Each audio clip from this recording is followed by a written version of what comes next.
La parole est désormais à Monsieur Hugo Bernalicis, qui pose une question au ministre de l'Intérieur. Merci, Monsieur le Président. Monsieur le Ministre, la police scientifique, celles et ceux qu'on aime appeler les experts, sont en colère.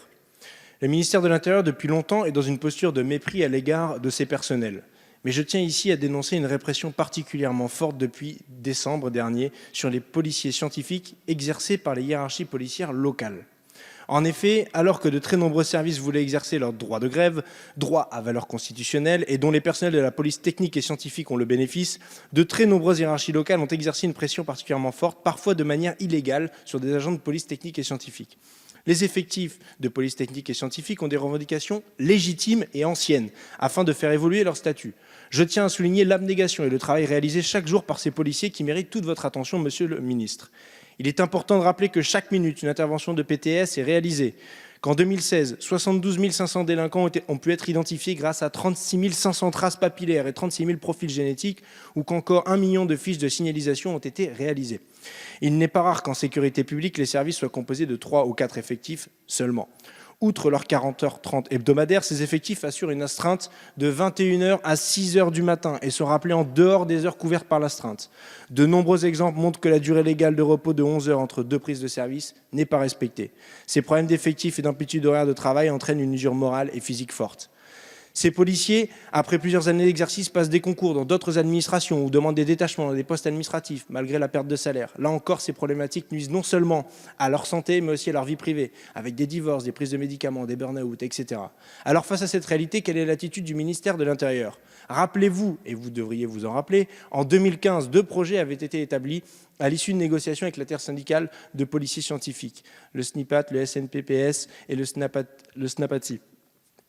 Aucun de ces projets n'a abouti, d'une part du fait de l'opposition des syndicats d'actifs, commissaires officiers, de gradés gardiens, unité SGP Police notamment, et d'autre part par un manque de volonté politique. Le gouvernement actuel ne fait pas exception. L'intersyndicale a été reçue par le cabinet du Premier ministre le 13 novembre dernier et a estimé les revendications statutaires légitimes en indiquant que la main est dans le camp du ministère de l'Intérieur. Mais trop occupés avec les syndicats d'actifs auxquels ils accordent les moindres caprices, tels que l'augmentation substantielle de primes, l'actuel ministre de l'Intérieur ignore les 2600 personnels scientifiques et leurs revendications. Pire, il feint de ne pas savoir la dangerosité des missions dévolues au personnel scientifique, dangerosité qui pourtant est reconnue au travers des diverses notes de service et instructions de commandement en vigueur dans la police nationale. Alors il est temps, Monsieur le ministre, de vous prononcer publiquement sur ces revendications et par ailleurs aussi de nous donner votre position quant à la réforme des retraites vis-à-vis de ces personnels de la police technique et scientifique. Merci beaucoup. Monsieur Laurent Nunez, vous avez la parole. Monsieur le Président, Mesdames et Messieurs les députés, Monsieur le député Hugo Bernalicis. Les personnels scientifiques, et vous l'avez rappelé, contribuent de manière déterminante et croissante à l'élucidation des crimes et des délits. Je dis croissante parce qu'on demande de plus en plus à ces effectifs de se déplacer sur le terrain pour procéder au relevé des traces et indices qui permettent effectivement ensuite d'élucider de nombreux crimes et délits. Le ministère de l'Intérieur a d'ailleurs créé en avril 2017 un service central de la police technique et scientifique, le SCPTS.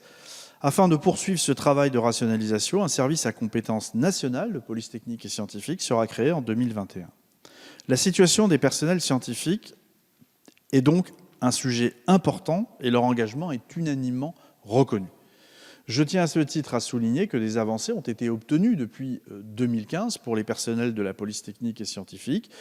Plusieurs améliorations ont en effet bénéficié à ces personnels en application du protocole de 2015, dit PPCR, et du protocole pour la valorisation des carrières, des compétences et des métiers dans la police nationale d'avril 2016.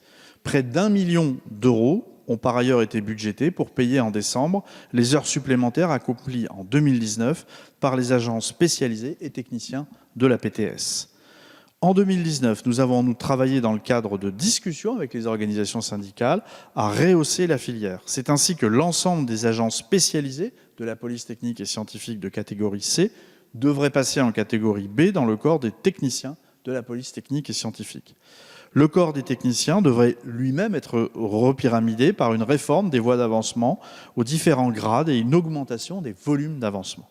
Enfin, l'accès au corps des ingénieurs, donc à la catégorie A, sera facilité par les techniciens. La réforme statutaire est donc non seulement d'actualité, mais le dossier a connu des avancées importantes et pourrait être concrétisé en 2020. Pour tenir compte des évolutions des métiers et des enjeux, le service central de la police technique et scientifique a en outre élaboré en décembre 2019 une nouvelle instruction relative à la doctrine d'emploi de la police technique et scientifique, remplaçant le texte qui datait de 1995.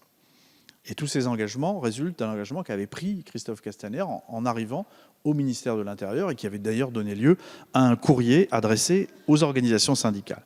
Dans le cadre de la concertation sur les retraites engagée par le gouvernement, une réflexion a été ouverte sur les conditions d'application des règles envisagées dans le projet d'institution d'un système universel au personnel relevant de la police technique et scientifique en tenant compte de la diversité de leurs missions et de leurs affectations. Cette réflexion est conduite en lien étroit avec le secrétaire d'État aux retraites. Elle se poursuit en liaison avec les organisations syndicales représentatives des personnels, donc dans le cadre de la mise en œuvre de la réforme des retraites. Mais je crois, monsieur le député, que d'une manière générale, les missions de ces agents qui ont un statut administratif, qui sont dotés sur le terrain de gilets pare-balles, qui accompagnent les policiers sur le terrain, elles ont évolué avec le temps et je crois qu'il faut prendre le temps d'une réflexion sur ce sujet, de la nature de leur mission et des conditions dans lesquelles ils l'exercent. Et c'est ce à quoi nous procédons avec les organisations syndicales. Merci beaucoup, monsieur le ministre.